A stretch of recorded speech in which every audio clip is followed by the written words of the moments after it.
India کی بڑی کوشش تھی، انڈیا نے بہت کوشش کی کہ بلیک لسٹ میں پاکستان کو ڈالا جائے.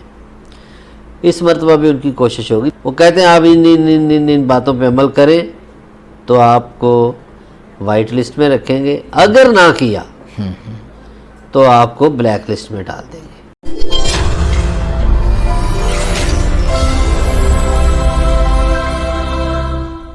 یہ پاکستان گرے لسٹ میں گیا نون لیگ کے دور میں. یہ کارنامہ مسلم لیگ نون کا ہے. باتیں تو بڑی کرتے ہیں نا، جالب کی نظمیں بھی پڑھتے ہیں اور ووٹ کو عزت دو بھی کہتے ہیں. ان کے دور میں پاکستان گرے لسٹ میں گیا. اب یہ چاہتے ہیں پاکستان بلیک لسٹ میں جائے. لیکن نہیں، ایک منٹ، میں جو مطالبے ایک دو چیزیں سمجھنا چاہتا ہوں. جو مطالبے جی جی 27 مطالبے تھے ایف اے ٹی ایف والوں کے، جی جی، اس میں سے صرف ابھی تک 14 پر عمل درآمد ہوا، 13 پر نہیں ہوا.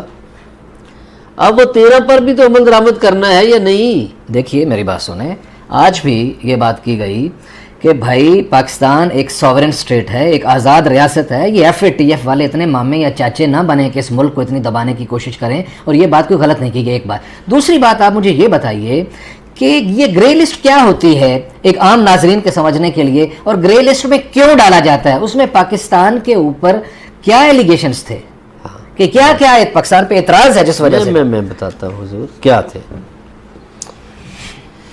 یہ 3 طرح کی لسٹیں ہوتی ہیں، یہ اب ناظرین کے لیے. ہاں اسی لیے نا، تاکہ چیزیں ذرا ایک عام دیہاتی بھی جو دیکھ رہے ہیں. ایک ہوتی ہے وائٹ لسٹ. وائٹ لسٹ کا مطلب ہے کہ آپ دنیا میں اپنا کاروبار کریں، آپ پہ کوئی اقتصادی پابندی نہیں لگ سکتی. دوسری ہے گرے لسٹ، کہ وہ ایک ڈراوا ہے. گرے لسٹ جو ہے وہ کہتے ہیں آپ ان باتوں پہ عمل کریں تو آپ کو وائٹ لسٹ میں رکھیں گے، اگر نہ کیا تو آپ کو بلیک لسٹ میں ڈال دیں گے. ٹھیک ہے. یہ گرے جو ہے یہ ایک پل کا نام ہے. جیسے یوں سمجھ لیجئے جیسے اشارے پہ سگنلز پہ ریڈ اور گرین کے درمیان ایک یلو لائٹ ہوتی ہے، تو وہ یہ کیفیت ہے کہ وہ لائٹ گرین بھی جل سکتی ہے جانے کے لیے، ریڈ بھی جل سکتی ہے رکنے کے لیے. یہ تو ہو گئی بات، مزید کلیئر ہو گئی. یا دریا کا ایک پل ہے. ہاں ٹھیک ہو گیا. اب آ جائیے بلیک. جب بلیک لسٹ ہو جاتا ہے تو اس کا مطلب ہے کہ آپ پہ اقتصادی پابندیاں لگ گئیں، آپ پہ تجارتی پابندیاں لگ گئیں، آپ بہت سے کام دنیا سے کٹ گئے، نہیں کر سکتے. ٹھیک ہے. اب یہ ہے کہ پاکستان کو گرے لسٹ میں کیوں ڈالا گیا؟ پاکستان میں 2-3 بڑی وجوہات تھی جس کی بنیاد پر گرے لسٹ میں ڈالا گیا. پہلی وجہ کہ پاکستان میں دہشت گردی کے لیے پیسہ استعمال ہوتا رہا. ٹھیک ہے. دوسری وجہ پاکستان سے منی لانڈرنگ ہوتی رہی. تیسری وجہ پاکستان میں کرپشن جو ہے وہ حد سے زیادہ بڑھ گئی. اب یہ 2-3 وجوہات ایسی تھی کہ ہمارے ابھی بھی کئی تنظیمیں پیسے لے کے نعرے لگا رہی ہیں. ان کو کس نے روکنا ہے؟ تو یہ ملک کی بہتری کر رہی ہیں. ابھی جو نعرے لگا رہی ہیں ان کو کس نے روکنا ہے؟ وہ کو ملک کی بہتری کر رہی ہے. قلعدم تنظیموں کو الیکشن لڑنے کی اجازت دی گئی، کس نے روکنا تھا؟ پنجاب اسمبلی میں، قومی اسمبلی میں کچھ لوگ پہنچے، کس نے روکنا تھا؟ مظہر بلاس نے یا علی رضا الوی نے؟ الیکشن کمیشن نے. کیوں نہیں روکا؟ یہ ان سے پوچھیں. ہاں عدالت نے روکنا تھا، ان سے پوچھیں. وزیر اعظموں کو گھر بھیج سکتے ہیں، ہم نے پرسوں ڈسکس کیا. وزیر اعظموں کو گھر بھیج سکتے ہیں، آزادی سے فیصلے نہیں کر سکتے. وہ جو وکلا گردی ہے یہ بھی تو انہوں نے سکھائی تھی انہی ججوں نے. میں اس پہ زیادہ بات نہیں کرنا چاہتا. صحیح ہے. لیکن گزارش یہ ہے کہ یہ 3-4 کام ایسے تھے جو جس کی وجہ سے ہم گرے لسٹ میں گئے. انڈیا کی بڑی کوشش تھی، انڈیا نے بہت کوشش کی کہ بلیک لسٹ میں پاکستان کو ڈالا جائے.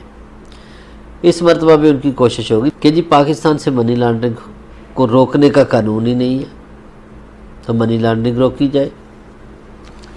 اب پاکستان میں جو مدرسوں کو فنڈنگ ہوتی ہے یا جو دہشت گردی کے نام پر پیسہ استعمال ہوتا ہے اس کی تحقیقات ہونی چاہیے، اس کو روکا جائے. تو اب جب یہاں روکیں گے ہم تو تو دنیا کے مطالبے پورے ہو گئے تو ہمیں پھر وائٹ لسٹ میں ڈال دیا جائے گا. صحیح. سب سے بڑا جو پرابلم بنا ہوا تھا وہ منی لانڈرنگ کا تھا. تو پاکستان میں منی لانڈرنگ کے حوالے سے قانون سازی نہیں تھی کوئی. تو یہ بل آ گیا ہے اینٹی منی لانڈرنگ. صحیح. اس سے منی لانڈرنگ رک جائے گی. صرف آنے والا پیسہ رکے گا یا جانے والا بھی رکے گا یا آنے جانے والے دونوں نہیں، رکیں سر، گے یا نہیں، کیا ہوگا؟ یہ ذرا تھوڑا سا اور واضح کریں لوگوں کے لیے. پیسے بھیجنے کے قانونی طریقے ہیں دنیا میں. منی لانڈرنگ ہے غیر قانونی طریقہ ہے. جیسے وہ ایان علی کرتی تھی، اس جیسی 27 ماڈل اور ہیں وہ کرتی تھی، جیسے وہ تافی بٹ کرتا تھا، جیسے وہ شوگر والا کرتا تھا. تو بہت سے لوگ ہیں وہ منی لانڈرنگ کرتے تھے. جیسے میاں شہباز شریف بھی کرتا تھا، وہ ترکی والی بہت دن سنائی بھی تھی قصہ کہ کس طرح جہاز میں جاتا تھا اور کس طرح. اب یہ اقتدار کا فائدہ اٹھاتے ہیں. ان کے نہ کوئی بیگ چیک ہوتے ہیں نہ کچھ ہوتا ہے. یہ بیگ بھر کے جہازوں میں رکھ لیتے ہیں. قانونی طریقے سے بھیجا جا سکتا ہے پیسہ اور قانونی طریقے سے آ بھی سکتا ہے، لیکن کسی حساب کتاب میں. اب ایک مدرسے کو آ جاتا ہے جی 50 کروڑ. ہاں بھائی، تو مدرسہ اس کی بتائے نا کدھر کدھر خرچ کیا ہے، تفصیل دے نا. یہاں تو اس مدرسے کو اس گورنمنٹ نے فنڈنگ دی ہے، اور ایسے مدارس کو جن کے نام دہشت گردوں کی تربیت میں آتے رہے ہیں کے پی کے گورنمنٹ نے آن دا ریکارڈ ان کو فنڈ فراہم کیے، اس کا کیا کریں؟ اچھا، جو بینکوں میں ڈکیتیاں ہیں یہ دہشت گرد گروپ ڈالتے ہیں پیسے پورے کرنے کے لیے، خرچہ چلانے کے لیے. تو یہ چیزیں اس سے رکیں گی، اس میں مدد ملے گی کہ آپ کے پاس ایک قانون ہوگا کہ منی لانڈرنگ نہیں ہو رہی. جو پیسہ آپ کا جائے گا قانونی طریقے سے جائے گا، اور قانونی طریقے سے یہ بھیجتے نہیں، یہ پھنس جاتے ہیں لٹیرے. صحیح. تو لٹیروں کے لیے یہ قانون سخت. چلیں، اللہ کرے جی یہ عام آدمی عام آدمیوں کو فائدہ ہو اور لٹیرے جو ہیں وہ پکڑے جائیں، اور لٹیرے جہاں بھی ہوں اللہ کرے ہر طرح کے لٹیرے پکڑے جائیں. لیکن ابھی اگلی خبر کی طرف بڑھنا ہے جناب. یہ سی سی پی او کا معاملہ ایک بڑا ہارٹ ایشو. آج وزیر اعظم صاحب نے بھی کہہ دیا ہے کہ بھائی ان کا خیال رکھا کرو. آئی جی کو کہا ہے ان کے افسر کو. اچھا، آج کا ہے؟ آج کل میں ہی ظاہر ہے، آج کی خبر ہے. جناب والا کل سی سی پی او وزیر اعظم صاحب کل لاہور گئے تھے، تو سی سی پی او نہیں گیا ان کو ریسیو کرنے، ان کی کسی میٹنگ میں، ان کی کسی استقبال میں وہ نہیں. تو یہ جو شیخ عمر نامی آدمی ہے سی سی پی او، یہ اپنے آفس میں بیٹھا رہا. گورنر ہاؤس میں ایک میٹنگ ہوئی تو اس میں وزیر اعظم صاحب نے پوچھا کہ بھئی وہ سی سی پی او کدھر ہے. تو اس کے بعد ایم ایس نے فون کیا سی سی پی او کو، تو اس نے کہا جی میں تو سر آفس میں بیٹھا ہوں. انہوں نے کہا بھائی وزیر اعظم صاحب یاد کر رہے ہیں. وہ آفس سے نکلا، آیا فوراً وزیر اعظم صاحب کو ملا. ایک تو وزیر اعظم نے ان کو شاباش دی جو یہ کیس حل کیا ہے.